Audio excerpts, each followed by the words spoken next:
grind if you really want it. Don't hesitate. You came this far, now finish out the whole dream. Nobody said it would be easy though. What's up, Titty Gang? It's your girl Titty Gang, back with another video. And guys, I cannot stress this enough how I really need to do this video, because this is something I did not do. So I want to make sure going forward that I do it, you guys do it, just to get that information out there. But before I get to it, make sure you guys like, comment, share, subscribe, all that good stuff. And let's just get straight to it. So basically, moving out. You know, it doesn't matter what age. You always think that you're gonna move out at 18, 16, whatever. Y'all, I didn't move out till I was 23. If you live here, you know why. You understand the struggle. I ain't gotta go through that. But just know there's no time frame when you need to move out. Do it when it's the right time. Do it when it's, you know, you're not rushed. Got it? It has to make sense. But here's some tips and advice that I'm going to, you know, do moving forward, and just to help you guys out for the ones that haven't moved out yet or are thinking about it. This will definitely save you some headache and pain, let me tell you.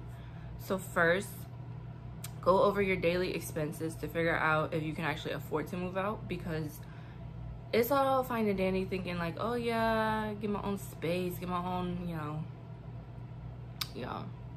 There's so much that goes into it. Like, please map out all your expenses, all your bills, everything you pay for. Please go through and make sure you can actually budget moving out, because it takes a lot out of you. First of all, practice paying rent and other added expenses for a few months to make sure it is doable with your budget. I can't stress that enough. Mind you, I did save up a good amount of money to move out, and I had all the rent and all that good stuff, but there's a lot of things that they don't tell you before, and you know, stuff comes up and all this other stuff. So just make sure you have enough money to actually move out and rent, cause oof, it's a lot, y'all. It's a lot. Be prepared to lower your expectations when viewing places, because you always have this standard of, oh, it needs to look like this, I need to have this in it. You know, that's not always gonna be the case, because you're renting from someone. If you wanted your own, then you would go and build your own. Make that stick in your head. If you want your own, you would have to build your own, because no matter where you rent, 9 times out of 10 they will not have every single thing you want, and even if they do, it's not worth what you're paying. That's all I'm gonna say. So just because this is how you imagine yourself living, if you're renting, 9 times out of 10 it is not gonna be exactly what you want, but it should come close enough. Don't settle for less, but don't expect that you're gonna get every little thing that you need. When expecting, be sure to ask plenty of questions and check out every nook and cranny. This I wanted to make sure I did, but I didn't really get to do too much of it. I mean, I did get to come look at the place and all that, but did I actually like sit there and go through every no, because first of all, I felt very rushed, which that should have been a red flag right there. But moving forward, you best believe I will, because I want to make sure everything works, there's nothing going on with the place before we move in, and then if I see stuff, I'm gonna, you know, document it. That's the best part to go. Double check the natural lighting, phone service, and outlet situation, especially if you're someone who works from home, because I can't stress that enough, because there's so many things that could go wrong when you move in, and it's already stressful moving in somewhere, and you're moving, you're unpacking and all this and all that, and the next thing you know, something goes wrong or something doesn't work, and it's just added stress to you.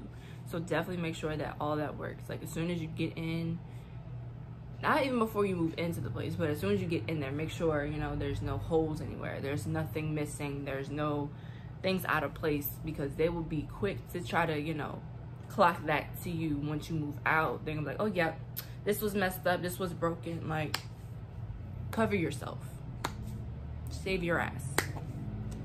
If you're choosing not to live alone or you can't afford it, please pick a roommate, because last thing you need is to go half on rent with someone, and then there's a dispute going on between you guys, and then one of you want to break the lease, and it's always a situation. So make sure whoever you're moving in with you can actually deal with that person, because the last thing you want to do is have a roommate just because you can't afford it by yourself and you figured, oh, if I get somebody with me, it'll be easier. But we don't need no fatal attraction type shit going on, you know what I'm saying? We don't need none of that.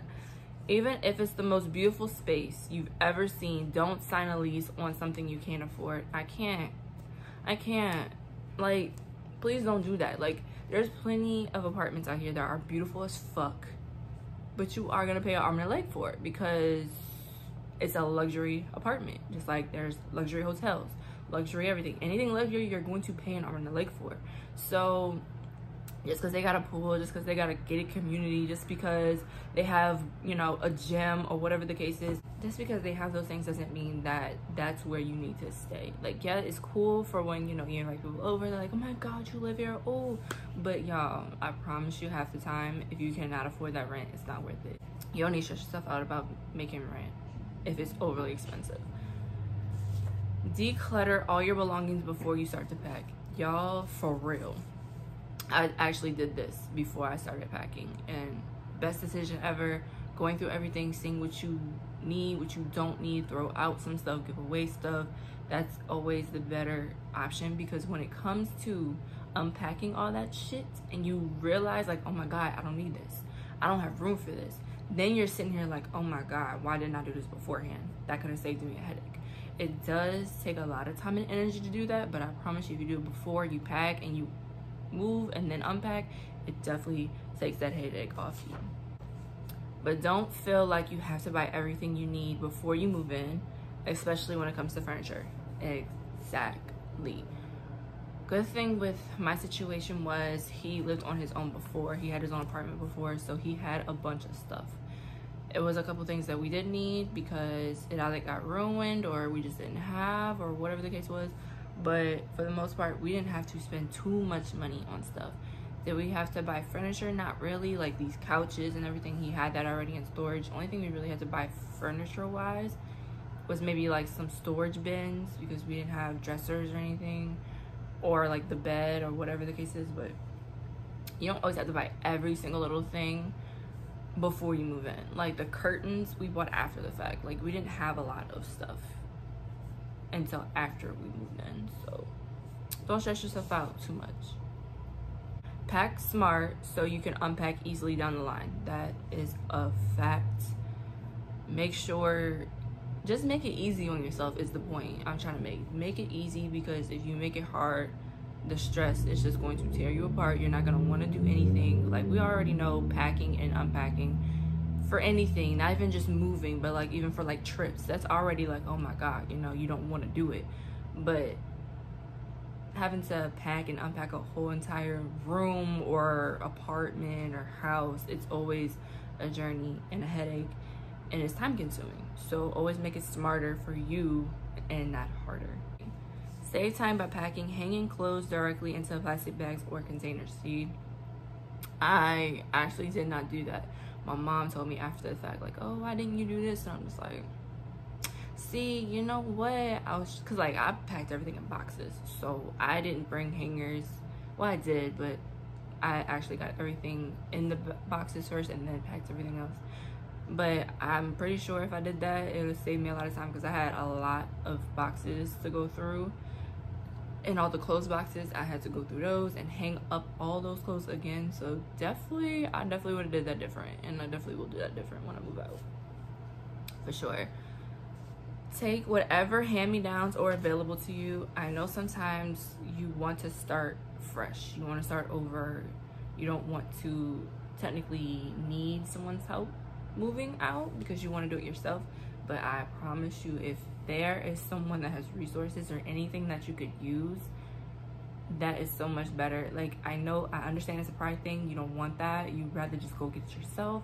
But if it's there for you and no one's using it and they're giving it to you, take it. You know what I'm saying? Like, don't let your pride set you aside from something that's gonna help you in the long run. Because trust me, I get it. I'm that person. I don't like getting help, but if it's needed, y'all take it. Once you move in, immediately set up your bed to have it ready for when you crash later, because we all know Even if it's not your actual bed, even if it's like a, you know, a pull-out couch or an air mattress or whatever the case, have it ready, because you already know when you're gonna start unpacking and you're getting all your stuff together, you're gonna be exhausted. And the last thing you want is to sit here and try to get your bed and stuff together when you're extremely tired. Common sense, just have it ready as soon as you get there. If you're looking to hire a moving company, don't schedule it for a weekend. I stress that because most people don't realize that a lot of moving companies are not, one, only busy because everyone's trying to get their stuff on the weekend, but two, some moving companies are off on certain days. So like how barbershops are off on like Sundays and Mondays, some hair shops are off Mondays and Tuesdays, some moving companies are off on Sundays and Mondays. Okay, so it just depends on that company, but I understand people work during the week, because I do, I understand, I get it, but if you can, try to get it during the week, because it's so much easier, such more of a relief, not a headache, because you can't trust them. You can't trust them. Suss out thrift shops and online marketplaces to help you furnish your place. If that is your preference, do that. I don't know why people think thrift shops are just cheap, tacky items. There's so many things that you can get from a thrift shop that are actually of value and actually does help. So I don't know why people think thrift shops are horrible, because they're really not. Like, but I second that. I do. Once you move in, take pictures of any issues and email them to your landlord. Yes. And if you don't email them, it's okay, but as long as you keep the photo, there's a timestamp on each photo. So when you send it to someone, they can easily see when it was taken, what time, all that good stuff, so they can't say that you didn't take it or they never, you know, knew the issue or whatever. That is definitely something I'm going to do. We didn't really have too much wrong with the apartment when we moved in, but I'm definitely going to do that when we move out for sure. Like when we go somewhere else, everything as it is. But there were a couple things I'm just like, but definitely do that. Build relationships with your neighbors and people in your local community. This is a for me, because I don't have problems with building relationships with people, but sometimes your neighbors are not. If y'all saw my video, you know where I'm going with this, but they're not always the most pleasant sometimes. So definitely, you know, watch for certain people, but it is important just in case, you know, something does happen. That way, you know, you'll be informed and in the loop of something. Learn how to cook 5 or 6 simple dishes that you can throw together even when it's late and you're tired. And by that, you can get a Ninja, because they come with all types of freaking recipes for y'all to try. Like, and 9 times out of 10, all you gotta do is just like get something simple, throw it in there, and it'll cook it for you. You don't even have to sit there and do anything. But that is true. Nowadays, you know, people like to just go out and get food and then come back and eat it and go to sleep. But I do get that. Cooking is definitely more, not healthier, but more cost friendly. And finally, if you're struggling, don't afraid to ask for help. I cannot stress this enough. I know pride is a big thing. No one likes to ask for help, but guess what, y'all? We still in a panorama. Y'all need to get that in your head. We're not gonna be out of a panorama for a good little minute. So if you need help, ask. I promise it's not the end of the world. Everyone needs help at this point. Everyone in the world needs help. So the fact that if you're moving, that's a big change. Moving out is a big change. No matter if you're moving into an apartment, a house, wherever, it is a change. Everyone needs help. So if you ever have that time in your life that you're like, okay, I'm moving out, I'm doing this, don't be afraid to ask for help, because I'm pretty sure there's someone willing to help if they can. So I can't stress that enough. But So again, I hope you guys enjoyed this video. I hope it actually helped out a lot of y'all, because I know there's certain things I'm definitely doing different next time around, and there's definitely some things I'm going to do next time around. So again, I'll see you guys next video.